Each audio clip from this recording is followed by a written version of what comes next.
Stunning confirmation tonight from the Prime Minister of Malaysia that the disappearance of Flight 370 more than 1 week ago was not an accident. And tonight, because of a new signal discovered on a satellite, that search area dramatically different. In the first days after the plane went missing, the focus in the shallow South China Sea. This evening, they're now searching along those two red arcs right there on the map about to appear, possible paths picked up on satellite.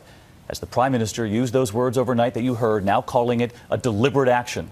Our team covering all of the new developments tonight, and we begin with ABC's David Curley, back at the map this evening with what we're now learning. David, good evening. Good evening, David. Those are very strong words, a deliberate act. But whoever was at the controls, hoping to disappear apparently, didn't know that even after disabling a couple of systems, the satellite was still getting a signal. Not precise information, which is why we have these two big red arcs that are very large. A source, though, close to the investigation is telling ABC News it's most likely that the search will be concentrated on the southern route, with a focus right here off Western Australia. And because the jet could have flown for an hour after that last signal from the satellite, there is at least a 1,200-mile search area. Already today, a couple of Australian aircraft flew over the area, but their fuel range is limited. Naval resources will be necessary now that it appears that this was no accident, with equipment shut down on Malaysia 370 and several turns. These movements are consistent with deliberate action by someone on the plane.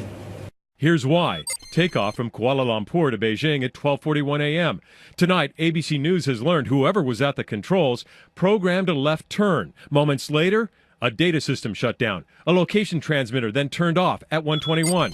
And then that programmed turn back over Malaysia.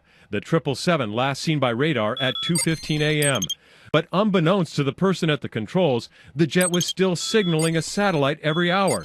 Not precise, giving us those two corridors, but the southern one, uncovered by radar, is the most likely. All of this suggesting a rogue pilot or a hijacking. Someone taking command of this airplane or already having command and going rogue. And I'm afraid the intent obviously is lethal. So if it was one of the pilots, what happened to the other? Inside the cockpit, a crash axe, which could be used as a weapon. What about the passengers? The pilot can depressurize the cabin. Those oxygen masks only last for a short period of time. Depressurize the airplane and kill the passengers. Get rid of any opposition to whatever it is you're trying to do as a renegade pilot.